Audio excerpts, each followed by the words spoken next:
Olá, meus queridos alunos do 7º período de Ciências Contábeis da Faculdade de Nova Serrana. Espero que vocês estejam bem diante de todo esse cenário, estejam cuidando das pessoas que vocês gostam, e espero em breve poder estar na sala de aula, né? Estou com saudade de vocês, mas enquanto isso não é permitido, nós vamos conversando aqui um pouquinho nesse canal. Hoje eu vou falar um pouquinho, né, relembrando sobre a primeira parte do que nós começamos a conversar esse ano, que é sobre a adoção das IFRS, das Normas Internacionais de Contabilidade. A gente sabe que a contabilidade ela é a linguagem universal dos negócios. A contabilidade ela é responsável pela geração de informações úteis e informações importantes que são utilizadas todos os dias no processo de tomada de decisão. E desde que nós tivemos a chamada globalização, a abertura de capitais, a contabilidade ela passou a ser exigida numa linguagem única a nível mundial. Então, quando a gente fala de IFRS, a gente tem que lembrar que começou lá atrás, quando teve um congresso internacional nos Estados Unidos de profissionais da área contábil, e que nesse momento surgiu aí os organismos internacionais que começou a falar sobre normas internacionais de contabilidade. E isso veio evoluindo ao longo do tempo. Os países da Europa começou a aderir nas normas internacionais em meados de 2005.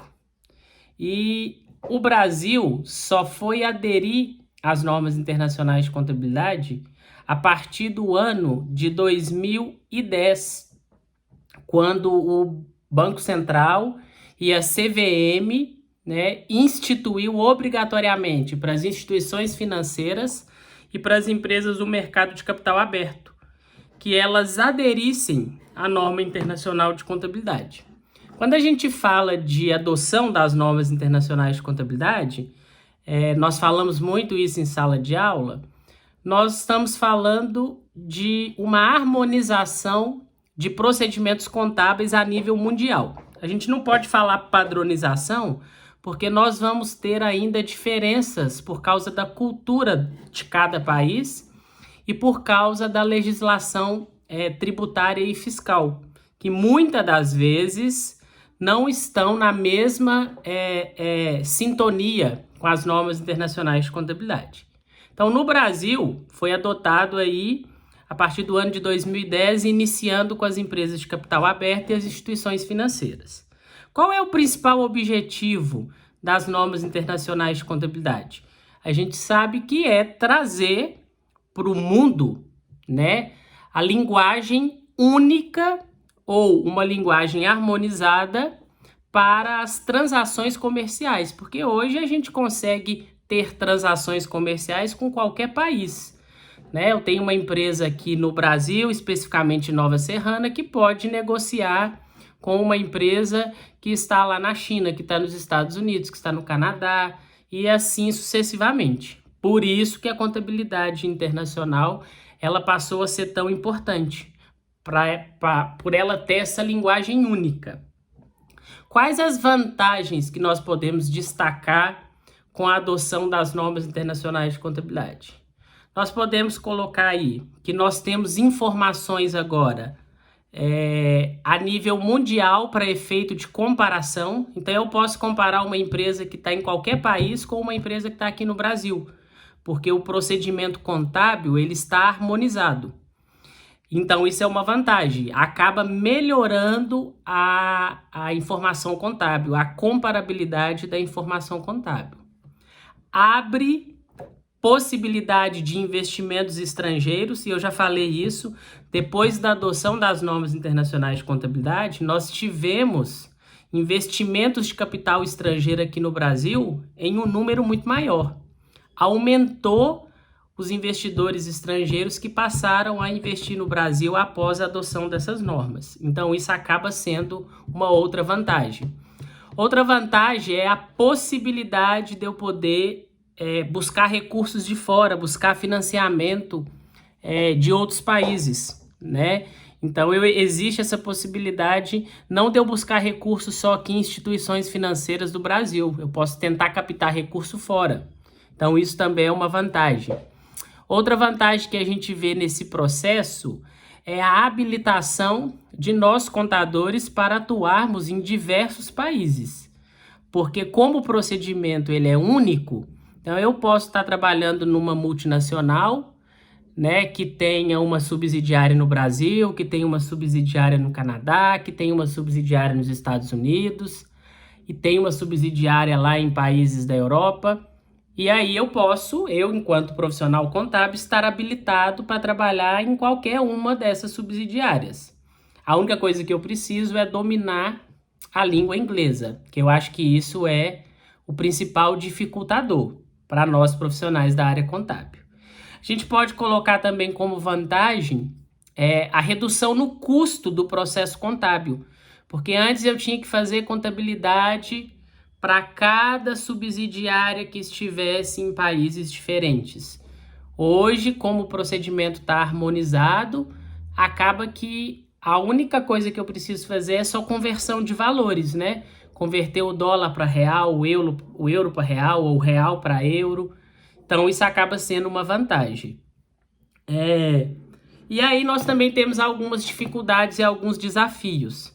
Eu acho que a principal dificuldade envolve capacitação dos profissionais. Porque nós temos hoje, gente, mais de 50 pronunciamentos técnicos, que é feito pelo CPC, né? Que é o nosso Comitê de Pronunciamento Contábil.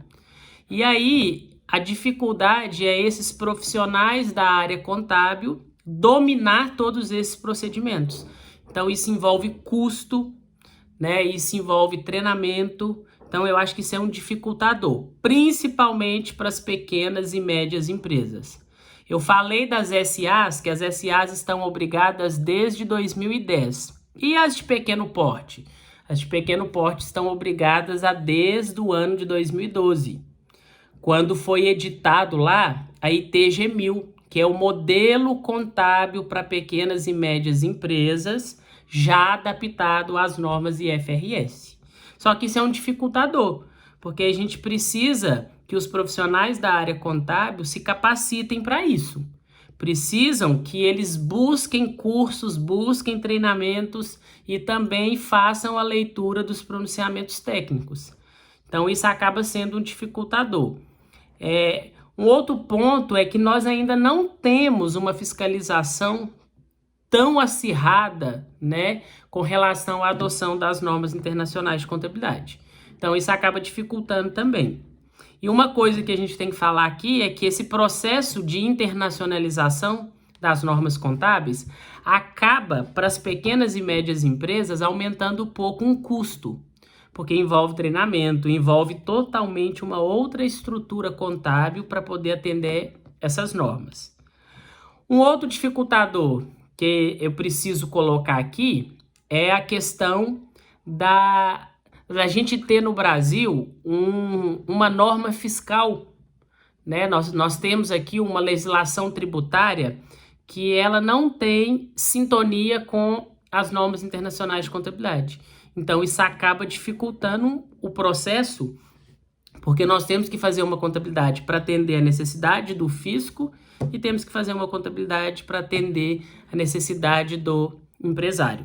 Então, isso acaba sendo uma desvantagem. Mas a gente precisa, enquanto profissionais da área contábil, acreditar que em algum momento essa adesão às normas internacionais de contabilidade, elas vão acontecer. Até porque é extremamente importante para esse cenário que a gente vive hoje, que é um cenário de globalização que eu consigo fazer transações comerciais com qualquer país. Então, é extremamente importante e necessário esse processo de adoção. Então, nesse primeiro vídeo, né, nessa primeira aula aqui, foi um resumo, né, de como aconteceu essa adoção, qual é a importância, quais são as suas vantagens e quais são as suas desvantagens. Em breve eu vou estar trazendo mais conteúdo para vocês, para falar também sobre os órgãos, né, aqui dentro do Brasil, que movimentam essa adoção das normas internacionais de contabilidade. Um abraço, um beijo para todos. Espero que em breve a gente esteja em sala de aula. Fiquem com Deus e se cuidem.